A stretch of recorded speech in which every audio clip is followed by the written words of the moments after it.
Now Josh is in, Jen is back, Greg is here. Here we go from Potawatomi Sportsbook. It is the weekly wager on 94.5 ESPN. The band is sort of back together. I think this is the first show Ben has missed. Either that or he's downstairs and he's just not able to get up toward where we are. But nevertheless, we will continue till 7 o'clock tonight. Excited to have the group back together as we launch in toward the Final Four. That was very Seussical of you, that beginning. I am here, he is not. Redfish, bluefish. I got a very, it sounded like you were reading to your daughters. Yes, and before the end of the show, we'll get that wallet out of Joshy's pocket. If you'd like to be a part of the program here, just let that set in for a second. 800-990-3776. We have had all sorts of talk regarding futures bets here. We're going to continue that. Josh has got some really interesting nuggets on the NFL draft, of which you can bet on here at Potawatomi Sportsbook. Which direction will the Packers go? Not necessarily player, but more by position. We'll explore that coming up on the other side. But we collectively, this group right here, has not had a chance to talk about the tournament, which is coming to an end this weekend, and then, of course, with championship game on Monday. But the Final Four is set for number one seeds.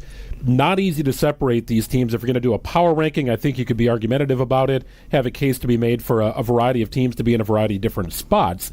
But Jen, how do you shape up the Final Four here with what you have seen? Now, keep in mind, Duke has maybe looked the best. I have seen Auburn play. I have some thoughts on them. Florida and Houston, trendy picks. Maybe you don't know much about Houston. How do you size up this group? Okay, so a couple of things. I was on Around the Horn probably 2 weeks ago at this point, and they were asking us, what is the number one seed that could trip up, that could struggle on its road to the Final Four? And I said, out of the gate, I think that all four of these number one seeds will likely be in the Final Four. But if I had to pick one, I would say Auburn, and I gave a number of reasons. Well, I got points deducted from my answer for saying that, and here we are with the four number one seeds in the Final Four. So I think Duke has looked the best, but I think they obviously are riding Cooper flag at this point.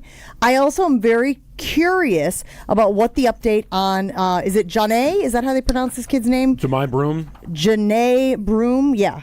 I'm very curious of what his status is going to be, because we all watched that game and saw his arm basically hanging there, although he did come back in for Auburn late in the game. So I don't feel comfortable at this point without that information, because he is like the SEC Player of the Year. He is the straw that stirs the Kool-Aid for Auburn. I'm not comfortable saying one way or another who I think is going to be the top team at the end, because I think that Auburn detail is really important, but I do think that Duke is playing its best basketball right now, and I do think, aren't they like throttling teams, Joshy, winning by 20 everybody. points over and over and over, and one time they won by gasp 8? Yeah, Cooper Flag didn't play particularly well in their Elite Eight game, and they still won by 20. We talked about it last week. I think this is just a coronation of Duke, of Cooper Flag, of John Shire. They're an odds-on favorite for a reason to win the championship. The past 3 years now, UConn has been the odds-on favorite, who then also went on to win the national title. I think you can make a case if you want to for Florida. They're actually only 1-3 against the spread, which hasn't been that impressive of a showing for them. But it's going to be Cooper Flag. It's going to be just that Duke program. They've got talent everywhere. They've got guys who can contribute in ways that, frankly, I don't think anyone can match.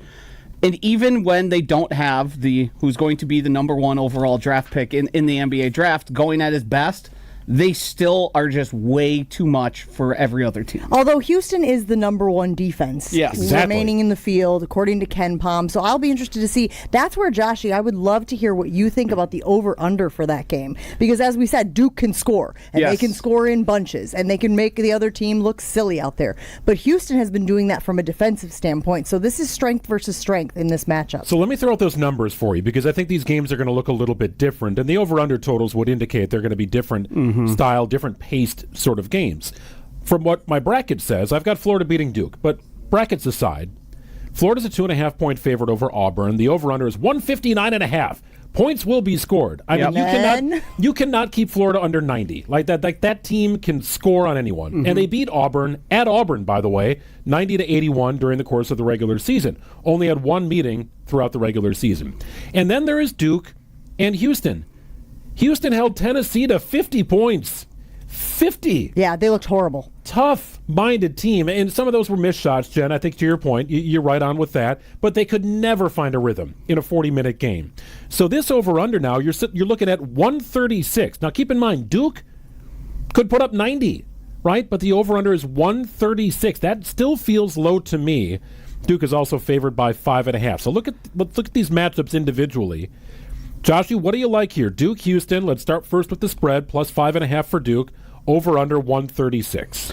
Yeah, I'm going to just continue to ride with Duke. Now, these games that end up in these bigger arenas and bigger venues that aren't traditional to Final Fours, you usually see a lot of unders happen in it. What is this venue that we're going to be playing? Well, I know Duke is playing close to Houston. They're considering it a quote-unquote home game for Houston. So it is the Alamo Dome. Based on a 3-hour distance. Yeah, and that does a lot of issues. That sightlines are a big issue. And games that typically go... The other one I think I have a lot better inkling on. This one, I'm probably going to edge because it is so low. I'm probably going to edge to the over just because I think Houston, as good as they are on defense, and they are going to do their damnedest to slow the game down, they are going to do what we've watched the Badgers do for, well, except for this year. Yeah, for decades. I don't think they have the athletes to keep up. And a guy like Cooper Flake can create so seemingly on his own that I don't think there's a match for him. And then you just add in Con Knippel, who can also create totally on his own. I think 136 is probably a little low. It all comes down to the shooting in these games, especially at these giant venues. I think Duke has the shooters to push them over the top. I don't know how much I trust the guys in Houston. They are talented. They are an extremely athletic bunch. So they are best suited for a team like Duke.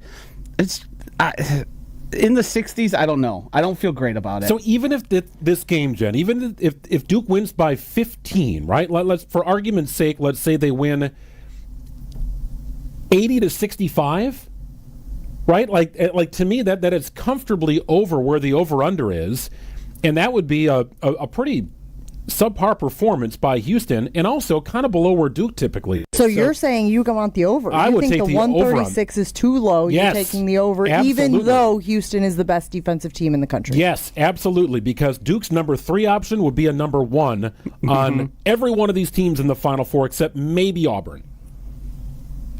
I can't disagree with the logic. I really can't. I also think, though, that, like I mentioned, one of the things that I was seeing repeatedly when they were talking about this matchup is Houston is going to have fans. They are going to have a loud environment. So in addition to what they're doing on the court, there will be that sense of like you're in a hostile place. Now, again, I hate basketball in these huge arenas, Joshy. I think that takes a lot of the air, a lot of the wind out of the sails of especially fans if you're there. Who are trying to. Oh, and I, 10 years ago we went down to Indianapolis to watch the Badgers in the Final Four, and didn't matter how loud you were yelling. Yeah.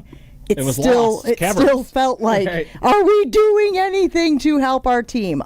So long story short, I feel more comfortable leaning in this game than the other game, but mostly that's because of the situation with Broom. I would love to know if he is going to be 100% before I lean towards anything with the Florida-Auburn game.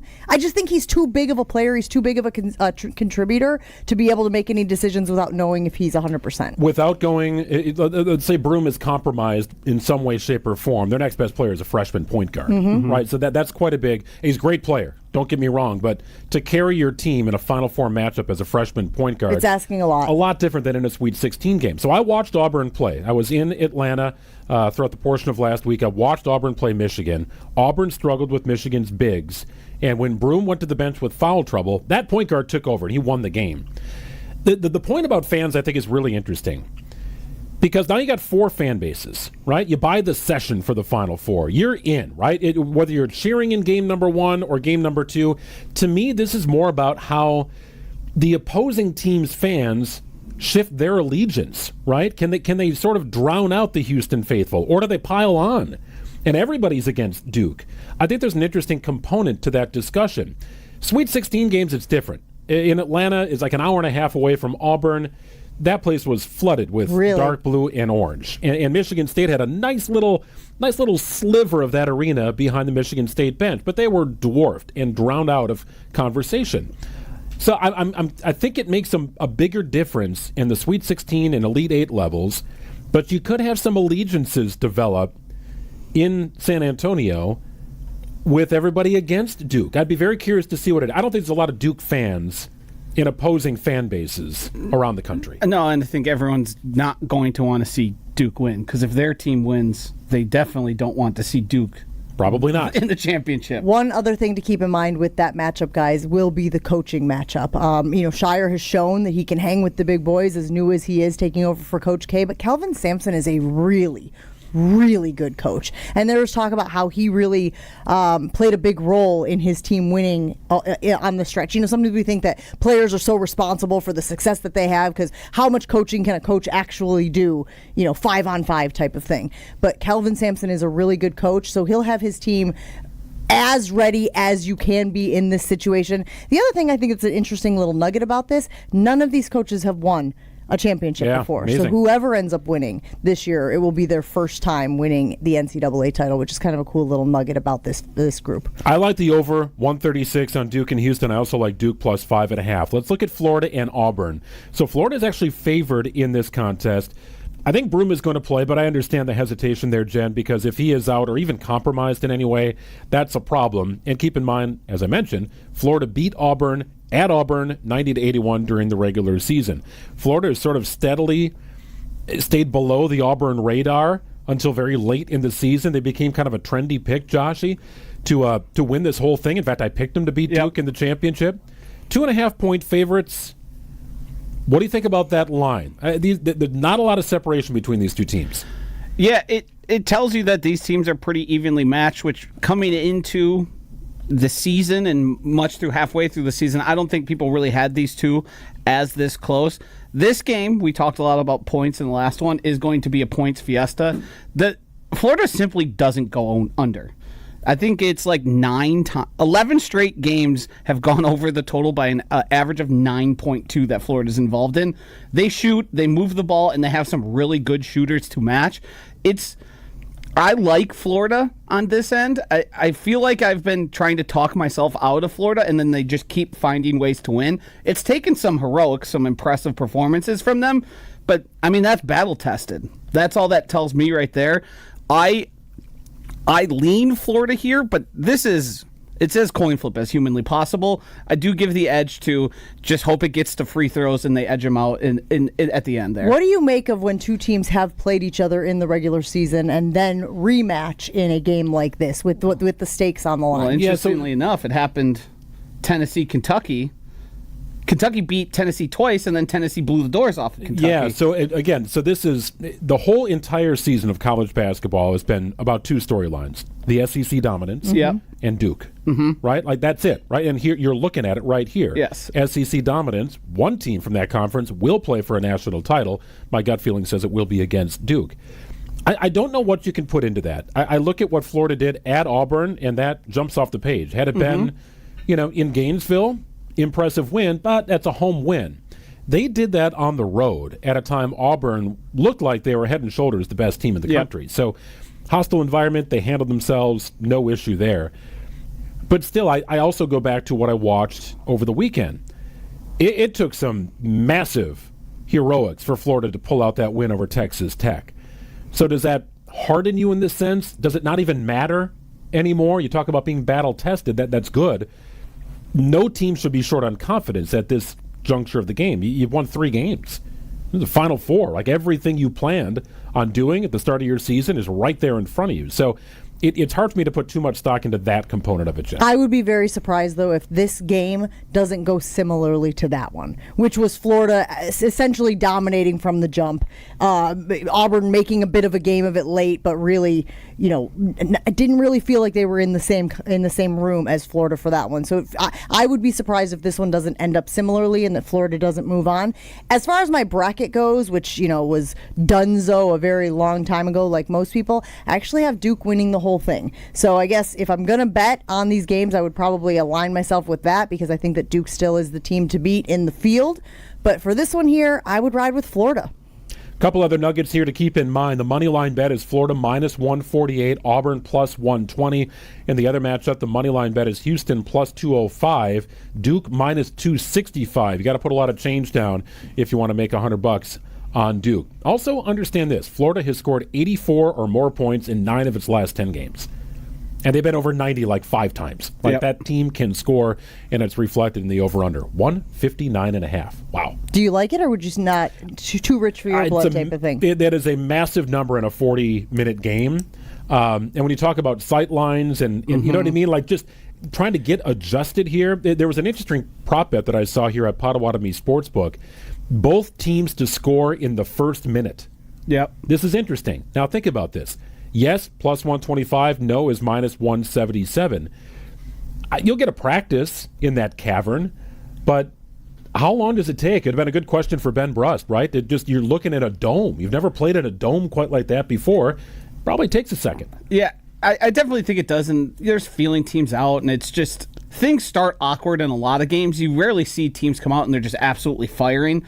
I would lean towards it's minus 177 for a reason there, but there's going to be points. If you want to try and find edges, you probably look for them at the halves and the full games, and that's probably a way to play it. There's a way this game, especially Florida Auburn, goes under first half over second, or under first half over full game. Those are ways to try and hedge a little bit on those sight lines, because those do factor in a whole lot. It changes per venue, and it changes literally how they have setups going. You can't really determine before you actually see it if it's going to be a good or bad game. Generally, those games have always leaned under with rougher shooting, but teams adjust to that also. They just change their approach. We're not going to shoot as many threes. We're going to try and get it down low. Inside, yep. And that sometimes will be an advantage because your opponent isn't looking for that. Let me ask you guys a question. You got 2 options here on this Florida-Auburn game on Potawatomi Sportsbook that give you minus 112. You've got Florida with the minus 2.5, so Florida spread, or you have the under of 159. Both of them are minus 112. So you put down the same amount of money. They both would win for you. Which of those 2 you feel more confident in? I think it's Florida minus 2.5. Yeah. Mm-hmm. It's such a big number, that 159.5. So you feel more confident with the under? I do. I feel, I like the number because I know how explosive these teams can be. And look, 90-81 in their first matchup. Correct. Right? I mean, you're at the over already, and I don't think that's not a stretch. I mean, that's just kind of how they play. And if they do adjust to their surroundings in the first 3 minutes, you could easily achieve that total. It's a whopper, though. I tend to lean with you. I do like Florida minus 2.5. It's consistent with my bracket. No surprise if Auburn wins, but I like Florida minus 2.5. This number did get bet down, I believe, 2.5 points from open. It was near 161.5. Okay. So either that sharp money is probably still on the right end, or those people are betting too heavily on sightline factors and just the general knowledge of these games usually don't score as much as we anticipate. I think if you're going to make a case for it, it's this game without a doubt in terms of potential to go over. Certainly could. Another number here, Concanipple, 15 points or more, minus 120. Our local lookout here, Concanipple, outstanding freshman for Duke. When we come back, want to look ahead to the NFL draft. Which direction might the Packers lean? Not talking about player, talking about position. What do the numbers here at Potawatomi Sportsbook say? And will you ride it? We'll go through it after this. More bets coming up. This is the Weekly Wager on 94.5 ESPN. You remember the moments from that magical March. Side Decker, it's a 3. Got it! On June 26th, celebrate the squad with Made 'em Believe, a special night with Bo Ryan, Frank Kaminsky, and Sam Decker. Here's Kaminsky, the drop stab, that's his favorite. And the 2. Presented by Bud Light, Michelob Ultra, Potosi Varsity Ale, and Potosi Hard Seltzer. Tickets are on sale now at uwhoops2015.com. Made 'em Believe, June 26th at the Orpheum Theater in Madison. Stay up to date on the Green and Gold all off season. The Green and Gold Fix podcast is brought to you by Potawatomi Casino Hotel. Luxury stay, elite play, unwind in sophisticated comfort. Win big, dine, and experience the events in Milwaukee. Save big money on everything for your next bathroom project. Now at Menards. Upgrade your bathroom with Max. With more than 1,000 showers, bathtubs, and surrounds. You're sure to find exactly what you need to add luxury and style to your bathroom. Save big in our entire selection of Max bathroom products. Plus, check out our weekly flyer on Menards.com for all the great deals happening now. Save big money at Menards. For general contest rules, visit ESPNWisconsinContest.com. Woo! Hey, this is Ben Brust from Kyle Brust and Nortman on ESPN Wisconsin. People can't stop screaming about the Screamin' Sicilian frozen pizza, and no wonder. There's plenty to scream about, like the buttery stone-fired crust, secret recipe tomato sauce, mounds of whole milk mozzarella, and tons of premium toppings. Find Screamin' Sicilian in your local grocer's freezer and find out for yourself why Sport called Screamin' Sicilian's Holy Pepperoni frozen pizza the best of the best. Screamin' Sicilian, taste what all the screamin' is about. Hey, Gina, did you hear about the draft? Wayne, there's no draft at Pella. There's definitely a draft. Right, Wildy? Yeah, everybody's talking about it. Pella windows are constructed of the highest quality. No drafts. Yeah, sure. Okay. No drafts. Got it. There's more than one draft? No, but Pella should be everyone's number one pick because right now at Pella Windows and Doors of Wisconsin, get no interest financing options or free glass upgrades when you order by April 30th. Our talented designers and installers can match your unique home through dramatic sizes, custom colors, finishes, profiles, product types, and more, along with durable and distinguished details. All Pella products stand the test of time, which is why we confidently offer the best wood warranty in the industry. So where is the draft? Coon. Get no interest financing options or free glass upgrades at PellaWI.com. Certain restrictions apply. Ends 4/30/2025. Dear employer, my name is Phil Martin. My name is Michael Raskovich. Ronaldo Bird. Zach Deiser. I am writing to express my excitement at the opportunity to join your team. As someone on the spectrum, I possess a unique set of skills that sets me apart from other candidates. My detail-oriented nature allows me to communicate complex ideas, to break down data, to have no fear in meeting new people. I may communicate in ways that are different from what you are used to. Structure, routine, and clear expectation. Help me do my best work. My autism allows me to have a perspective that needs to be seen and heard. It allows me to make the world safer and improve systems in ways others can't. It allows me to bring people's inner worlds to life with my artwork. My autism will bring your team important insights. Thank you for your consideration. An autistic inclusive workplace is good for business. It's time to make a change. Learn more at autismspeaks.org/win. This is the Weekly Wager live from Potawatomi Sportsbook on 94.5 ESPN and at ESPN Milwaukee on YouTube.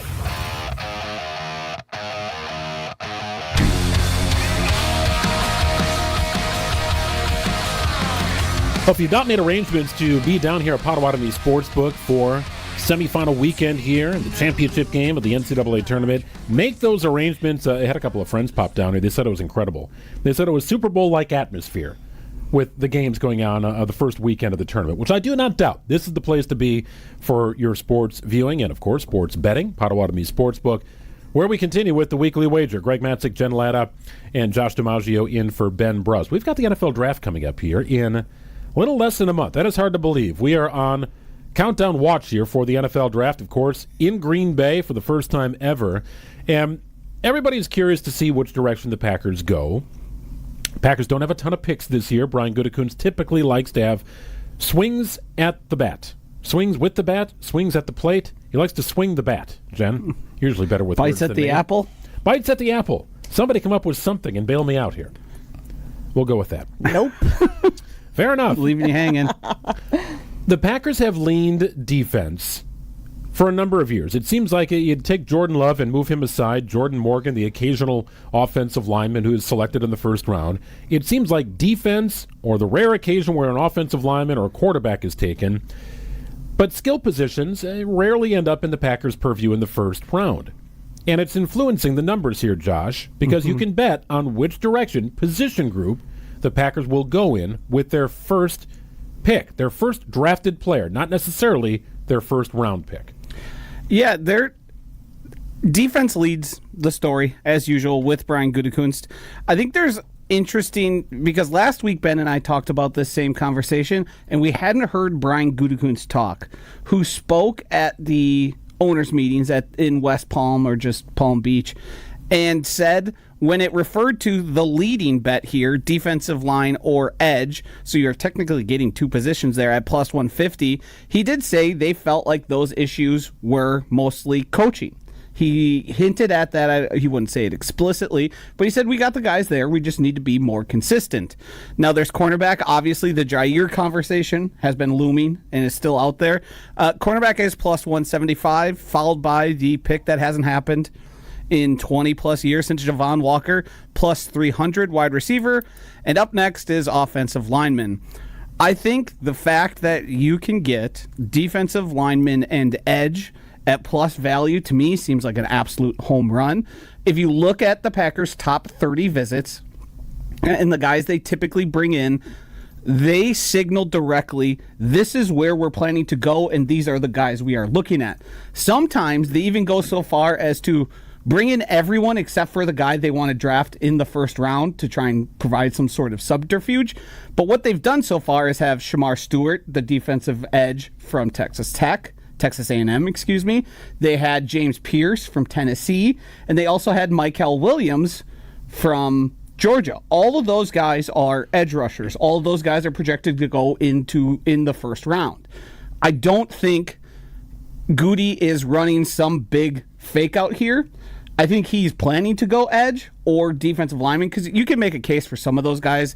The kid from Oregon, Derek Harmon, would be one of those. It seems to me they plan to take and bolster their pass rush in some form in that first round, and at plus 150, it makes the most sense to me possible.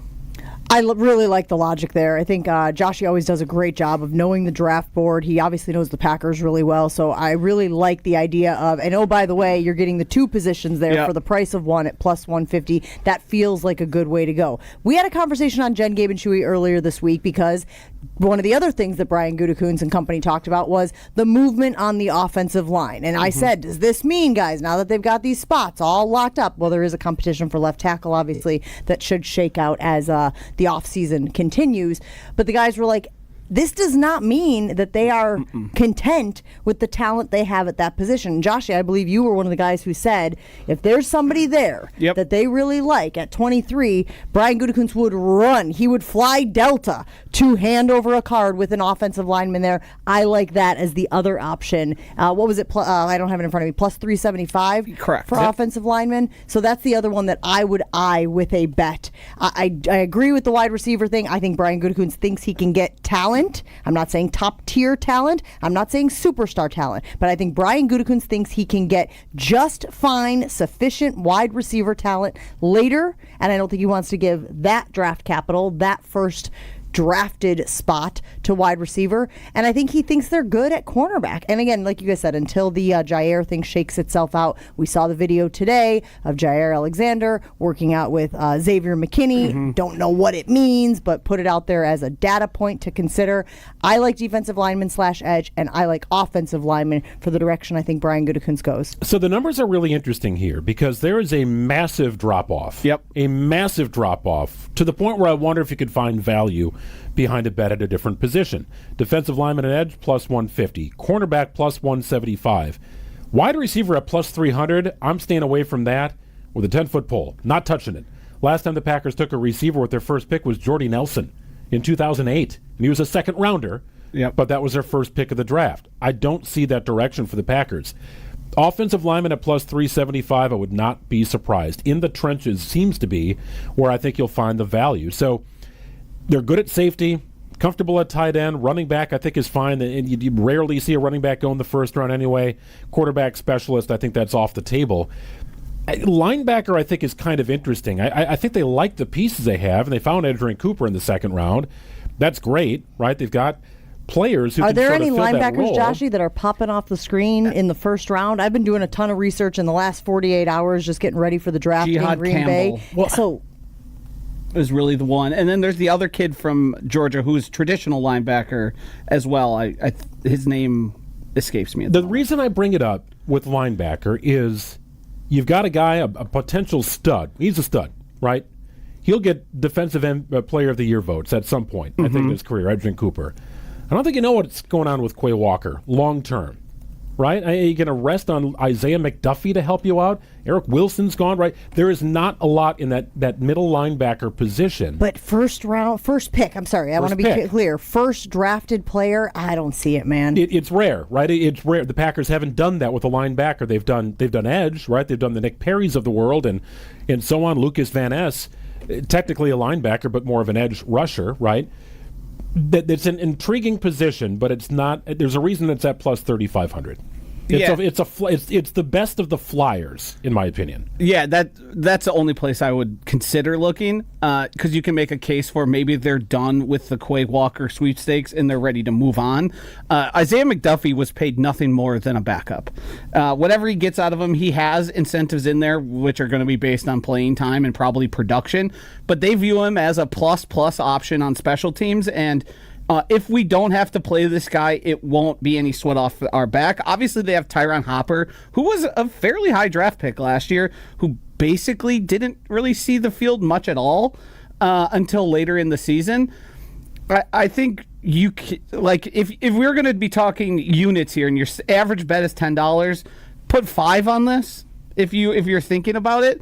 But I think I could actually make a better case for wide receiver based off of Brian Gutekunst being the sole general manager to attend Tetral McMillan's not pro day, his private workout that he held, and then obviously he then went to the pro day that was held with Arizona.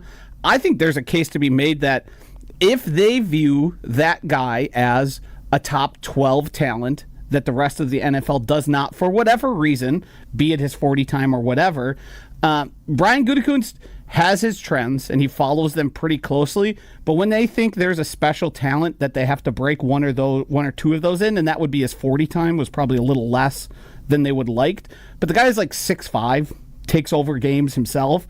That would be the one I honestly put second, even above cornerback or O-line, as like, hey, it's plus 300. But it's just the one guy. Right? Yes. There's nobody else in that field. There's nobody else in that cast of characters that you think could. I mean, because there's a lot of people out there saying Emeka Ibuka from Ohio State could be somebody, but there's a little bit of like conversation about how would he fit in with Jaden Reed because they play so similarly. So if you think, but right now I'm seeing him, like you just said, top 15. Yes. So he would be off the board. They would have to move up to get McMillan. The news on McMillan is the draft complex, so the guys who do it online, are higher than him than the NFL is, apparently. That is the word about Tom, because we've seen McMillan drop to, like, I believe 29 in like there's a few people that you should really pay attention to. That's your like Mel Kiper, Todd McShay, Daniel Jeremiah, because those people are basing their mock drafts off of their conversations.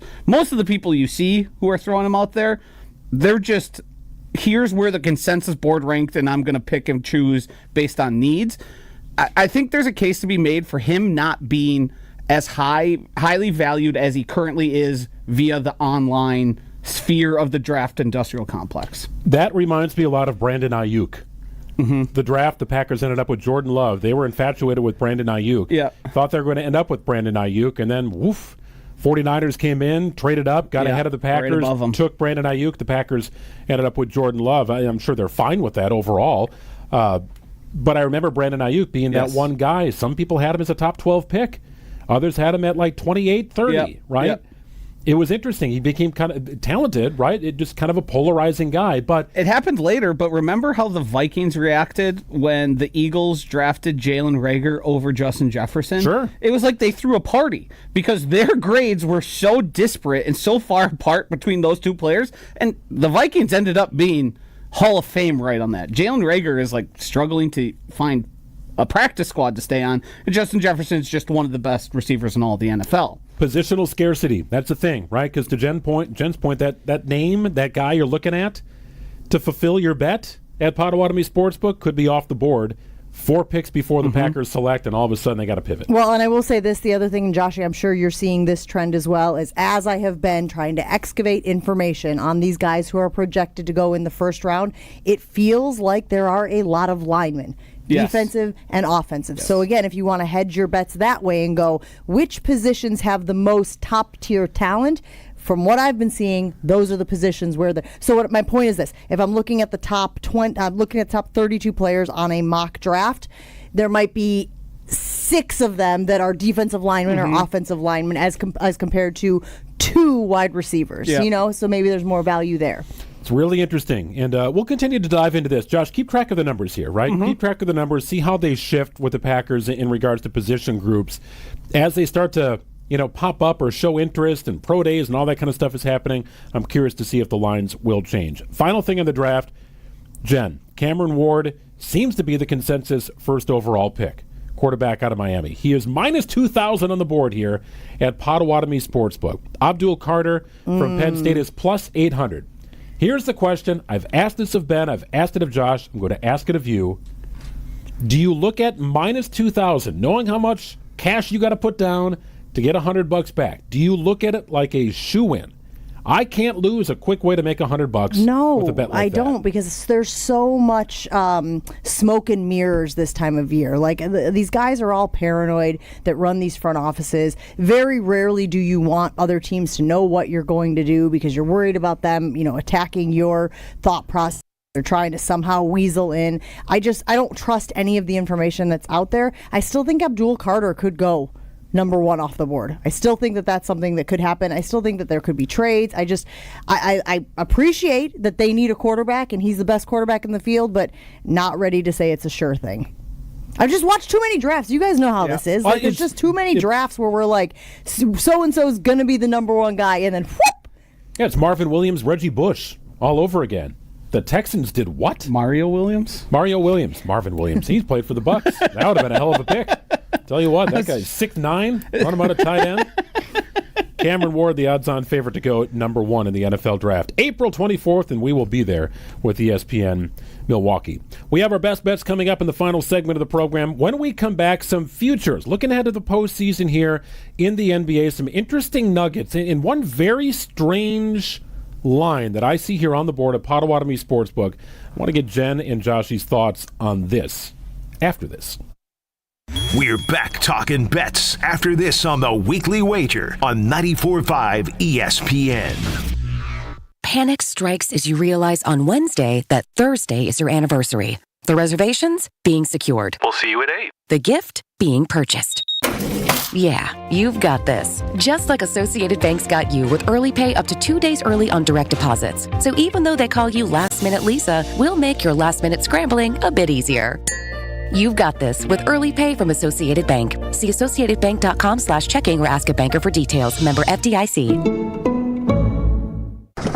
Wisconsin is still cattle country. And that's why Bunzel's chose to stay close to home to hand select the finest beef. Quality goes into everything they do, from Bunzel's expansive array of meats, homemade specialty sausages, and their award-winning beef jerky. It just isn't a proper holiday meal without Bunzel's top quality cuts on the dinner table. Tasting is believing. Visit Bunzel's at 90th and Burleigh or bunzels.com. The only thing that tops our selection is your savings discount liquor. Take me out to the ball game, roll out the barrel, and get up, get out of here, gone. There's nothing like Milwaukee baseball. The Brew Crew is back, and we're here to help you turn your tailgate or game viewing experience into a grand slam. Hi, this is Marie from Discount Liquor, where since 1960 we have provided the best selection and the lowest prices. We stock literally thousands of varieties of beer, liquor, wine, and mixers. Over 15,000 actually, but who's counting? The point is, you want it, odds are we have it. Combine our incredible selection and everyday low prices with our 2 convenient locations, and you've got your one-stop shop for game day. Discount Liquor in Milwaukee on 51st in Oklahoma, only 10 minutes from AmFam Field, and in downtown Waukesha on Barstow and Main. Discount Liquor.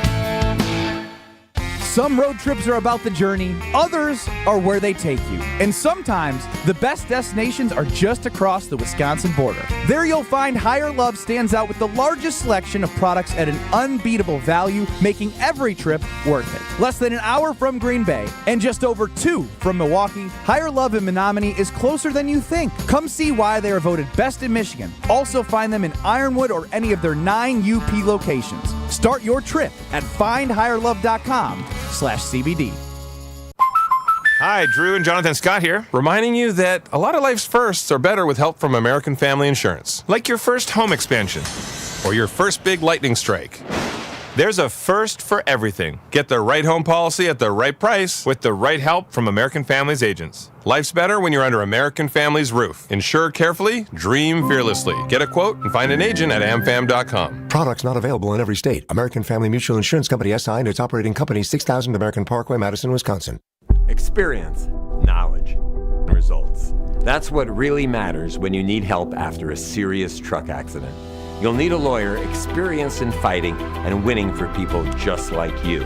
Gruber Law Offices has the resources, strong track record of success, and a team of experienced lawyers to take care of your needs.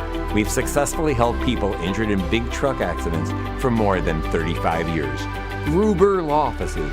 One call, that's all.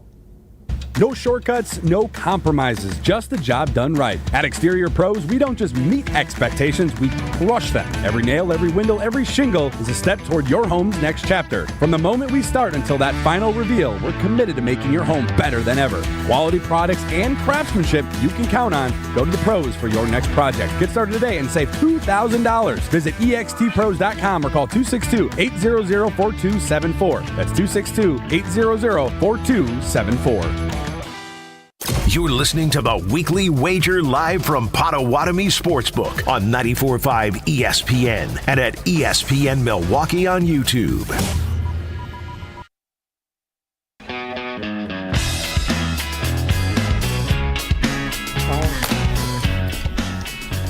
Welcome back into Potawatomi Sportsbook. It's the Weekly Wager. Greg, Jen, and Josh DiMaggio in for Ben Brust today, hurtling toward the NFL Draft. Of course, a great place to watch the tournament games right here at Potawatomi Sportsbook. Make your arrangements. Hang out all day on Saturday. Come back on Monday for the championship game. There's really no better place to be than at Potawatomi. Of course, the Bucks are also hurtling toward the playoffs. They kind of stumbled of late here, but nevertheless, different story for a different time. There are some interesting numbers here in the NBA. I'm not going to spend a ton of time on them. Right now, you look at Cleveland and Boston in the Eastern Conference, and it seemed seemingly a little bit ahead of the rest of the pack here. But I'm slightly surprised by the line here, Jen, in that the money does not seem to be flowing in the Cavs' direction in any way, shape, or form. The odds-on favorites are the Boston Celtics to win the Eastern Conference. Now, right now, Cleveland is 4 games up on Boston in the standings, which would indicate they would be in line for home court advantage should the teams play each other in a best-of-7 series. Boston is 159, minus 159 to win the East. In other words, you're going to have to lay down some pretty good money if you want to win that $100 in return. The Cavs are plus 160. Is there a little bit of, yeah, they're good, but they've never really proven anything post-LeBron at this level? Boston has. Does that weigh into where the money goes here? It would for me. And frankly, can you even make that bet now? I'm seeing Western Conference winner on Potawatomi Sportsbook, but I'm not even seeing the ability to pick the Eastern Conference winner. So maybe they're already saying it's a done deal. You know, Boston has locked this thing up, or because of Boston's track record, we're not even going to give people the option of betting there. I wrote it down as of like 4 o'clock this afternoon. It's gone. And I refreshed the page and poof. It's gone. It just kind of left. But nonetheless, I do think that is kind of an interesting line. We'll move on to the West here. For what it's worth, the Bucks are plus 8,000 to win the East, right? Can't do it. That Can't team happen. is struggling right now. They'll be a playoff team, yes, but they've not beaten any of the teams in the top 3 seeds in the Eastern Conference. Giannis last night said, "We're fighting for our lives." We're fighting for our lives. Like, if that doesn't get... I got to be honest with you guys. Like, Giannis is always very deliberate with his words. I also think that he is, reminding the guys, sending a message to them. But, like, to me, that was like... There's a level of desperation happening with the Bucks right now, with the injuries that they are dealing with the suspension that they are still dealing with. I said this last night while watching the Bucks. It's crazy to me that when Brook Lopez is in there, they actually look like a really decent team. They look like a team that can compete. But he goes on the bench, which he has to as an aging player, as an older player who obviously deserves to get his rest in there, and they look so out of sorts. They fumble around. Giannis is stuck in the 5 position, and he obviously doesn't seem to enjoy that very much. And they all of a sudden look like they forgot how to play basketball together. Very unusual. They'll get Bobby Portis back at some point here. Jericho Sims perhaps too. But I agree with you. It is tough to look at the Bucks, regardless of the numbers here, and say, Joshy, I'm riding them through the playoffs. It's been so disjointed, even when they were fully healthy with Giannis and Dame. If we were to make a case for it, it is that Dame's length of his injury, the deep vein thrombosis, we saw reports that he seems optimistic is even up to 2 weeks from, I believe, yesterday that he could start to make a return and hopefully get back on the court. That's your best case, but at the top, when you look at what Boston did last year, is doing this year, and how dominant Cleveland has seemingly been with their win streaks, it seems like the Bucks are on the outside looking in. They are... It felt like their funeral happened when Dame got injured. That was the moment we all said, well, any hopes we had, any percolation that we had of, playoffs are the playoffs. We've got two real good players, two of the best to ever play on this team.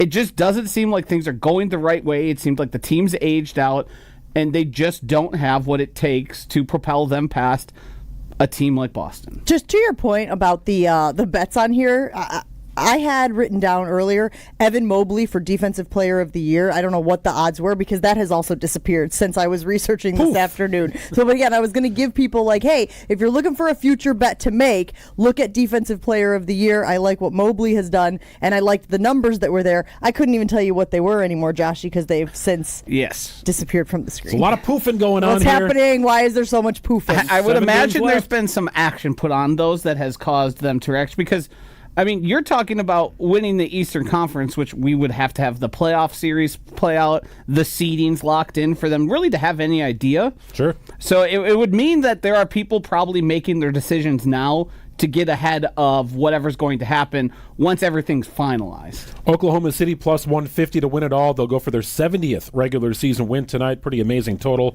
Boston plus 175 to win it all. The Bucks are plus 25,000 for those keeping score at home. And Giannis Antetokounmpo at plus 50,000 now for MVP. Yes. Jokic puts out a 61-point triple-double, and I don't know that his line really moved. This is Shai Gilgeous-Alexander's Feels like title to win. The NBA does this more than any other sport. Of course they do. It's infuriating.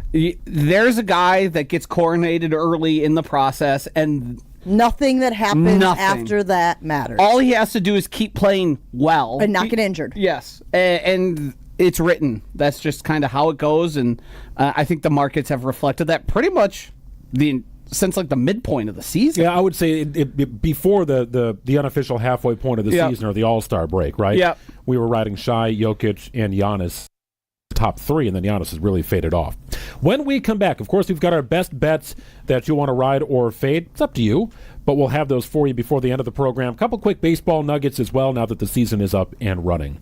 We'll finish up the weekly wager after this on 94.5 ESPN. More bets coming up. This is the Weekly Wager on 94.5 ESPN. All day, every day. The Carbless Talk and Text line is open for you. First off, there is not one team that's on the fringe that scares me. 800-990-3776. The Carbless Talk and Text line. This is more. Earth Justice is a national legal nonprofit defending the environment and people's health. Until justice stands for all, our lawyers will never rest. More at earthjustice.org/neverrest. Earth Justice, because the earth needs a good lawyer. ESPN Radio Sports Beat with Q Myers. The Bucks snapped their 4-game losing streak with a historic shooting performance versus Suns Tuesday night as they got the 133-123 victory on 68.9% shooting from the field. And I know it was the Suns who look all of checked out this season, but it was still a great shooting performance from Milwaukee. As a matter of fact, it was a franchise record, and it was also the highest shooting percentage since the Clippers shot 69.3% back in 1998. More important than any of the shooting was how bad the Bucks needed this win. Currently, Milwaukee is 6th in the Eastern Conference standings and on track for their lowest playoff seeding since 2018. The Bucks are without Dame Lillard, have no idea if or when he'll be able to return, so they need contributions from everyone. That's what they got, at least for one night. Giannis went for 37 points, but all 8 of the players that took the floor for Milwaukee shot at least 50% from the field. Well done for at least one night versus Suns. Coming up in 60 seconds, we know Father Time waits for no man, but it does slow down a bit for a few chosen ones. Quarterback Jordan Love isn't just on the Packers. He's also on the American Family Insurance team. Because like us, he believes in dreaming fearlessly. Just chase your dreams and don't let nobody hold you back. And we help protect those dreams with the right coverage so you can dream fearlessly. American Family Insurance. Get a quote and find an agent at amfam.com. Products not available in every state. American Family Mutual Insurance Company, SI, and its operating company, 6000 American Parkway, Madison, Wisconsin. Who's cutting down the nets this year? Get in on all the tournament action at ESPN Bet Sportsbook. Go from tracking the latest upsets to placing bets in just a few taps. Right now, new customers can get $100 in bonus bets when you make your first $10 wager. Download the ESPN Bet Sportsbook app and sign up with promo code USL to get started today. Must be 21 or older. Gambling problem? Call 1-800-GAMBLER. Terms and conditions apply. See app for details. Offer not available in New York. 6-time Pro Bowl defensive lineman Calais Campbell finalized a 1-year deal to return to the Arizona Cardinals for his 18th NFL season. The 1-year deal is worth $5.5 million with a max value of $7.5 million. But the money, that's not the focus here. The longevity, it is. Campbell, who's 38 years old, is entering his 18th season in the league and is still producing. He was in Miami last season, and even though the team was not great, he recorded his highest pass rush win rate since 2019, finishing 3rd on the team with 5 sacks and 2nd on the team with 12 TFLs, not to mention leading all defensive linemen with a 46% run-stop win rate. Campbell wrote on his Instagram account, "Now it's time to finish with a bang, back home where it first began." He was a 2nd-round pick of the Cardinals back in 2008. He's not expected to be a starter in Arizona, but they will have packages to get him on the field. And given the fact that he has 110.5 career sacks and still producing, that's going to be a good thing for Campbell and the Cardinals. For the ESPN Sports Beat, I'm Q Myers. There's a winning magic powering up at Potawatomi Casino Hotel, Milwaukee. This April, prepare for an exciting quest to $300,000 in the Enchanted Spin Slot Tournament. Just conjure your rewards card and play slots to earn drawing entries. Each Thursday, 60 winners will compete for thousands in cash and prizes. Let your journey begin with Enchanted Spins, only at Potawatomi. More info online. Must be 21 and a rewards member to play. This is the Weekly Wager live from Potawatomi Sportsbook on 94.5 ESPN and at ESPN Milwaukee on YouTube.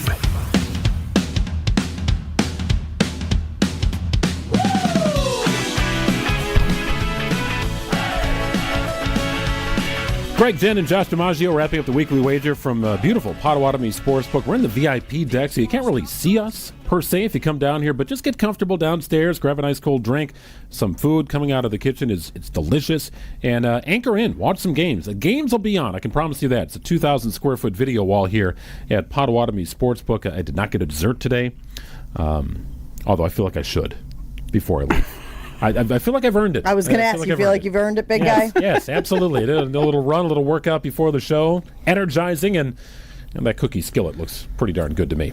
All right, couple baseball nuggets before we get to best bets, because these numbers change, and they change frequently. At what point is it too early? What's the sweet spot when you're looking at a future? I think there's a lot of feel that goes into it. But, Jen, you identified something that I also identified, and it's the Brewers' value number to win the NL Central. This was intriguing to me as well. Yeah, I think it's at plus 425 now, and it was not at plus 425. Josh, you made the observation that you lose those 4 games the way that you lose them, and all of a sudden people are going, ooh, maybe we overestimated the Brewers. But I still think they're going to be a good team. I have a lot of faith in Pat Murphy, honestly, and plus 425 is just a good number to get in on. And if you want to root for your team and you're going to be invested either way emotionally, this is a way to throw a little money behind them as well. I really like that number, and I'll be putting a bet on that before I leave today. I want to go through the rest of the division, Josh, before I get your thoughts on this. The Cubs right now are the clubhouse leaders at minus 115, so you're going to have to put $115 down to win 100 for the Cubs to win the division. The Brewers and Reds are both tied in the second spot at plus 425. Then it's the Cardinals at plus 650 and the Pittsburgh Pirates at plus 1,000. So if you look at the preseason numbers, the Brewers have come back to the Reds a little bit based upon their 0-4 start, now 2-4 after a thrilling victory today, and a series win over a playoff team, mind you, in the Royals. What do you think about the numbers here? It seems like everybody is coalesced off of. We all talk about how long the MLB season is. 4 games is not indicative of what a team actually is, especially if you dive into basically the Brewers pitching staff being a mishmash of whatever they can do to get through innings, to get through games. If you believed 2 weeks ago that it was a good bet to bet on the Brewers, it's even better today. Because what you saw in those 4 games, we didn't see anybody go down with devastating injury. We saw an IL stint of 10, 15 days for Savali. And then everything has been pretty much par for the course. Obviously, getting mashed that way in New York was frankly embarrassing. But nothing we've seen so far, I think, should make you go, I was on this bet and I no longer am. It's better odds than it was. And even what the other teams have done, like, sure, the Cubs have won some games, but what am I supposed to make of that? It's not indicative of what the season's going to be. We're definitely keeping an eye on that over-under win total. I think it was 82.5 we got in at with a pretty substantial bet. Ben did a little collection around the office and put a good chunk of change toward that. So every win counts as it pertains to that bet specifically. As it pertains to the division of the World Series winner, the NL Central is in the bottom position at plus 1,300. Not a lot of faith in the NL Central. Let's spin off to best bets. Josh, why don't you kick things off? Our best bets of the week. You want to ride us in this situation? We'll start with you. So, since we've changed the little bit of the rules, can I do a player prop for tonight's game, or do we want to stick with sides? I think you're fine. Do whatever makes your heart feel good. Like tonight, I like Shea Gilgeous-Alexander. They are playing the Pistons, Oklahoma City Thunder. I like Shea Gilgeous to have over 10.5 rebounds plus assists. He's had averaged nearly 12 in 5 of his last 6. I think that's the MVP, and he's going to keep playing like it. That's a really good one. There's a list that went out recently of the best bets in, I think it's the NBA, and it's streaks, right? And I think Giannis was on this list as well, where he has like this incredible streak of having 25 points or more in games. I'll have to pull that up because I pay attention to this streak list now when it comes down to these bets. But for me, the best bet is UConn taking on UCLA in the women's tournament this weekend. Minus 7.5. I think they're going to win. I think they're going to win by bigger than that. So I would go with minus 7.5 for UConn to beat UCLA this weekend. I am going Duke and Houston over 136. I just don't think this game is played in the 60s. We are out of time. Thanks to Jen Latta and Josh DiMaggio, our great friends here at Potawatomi Sportsbook, for making it so comfortable for us each and every week that we are here. Chris Larson producing the program. On the Tee is next with Gabe Neitzel and Stephen Watson. Tailgate season, company victory party. Don't let your event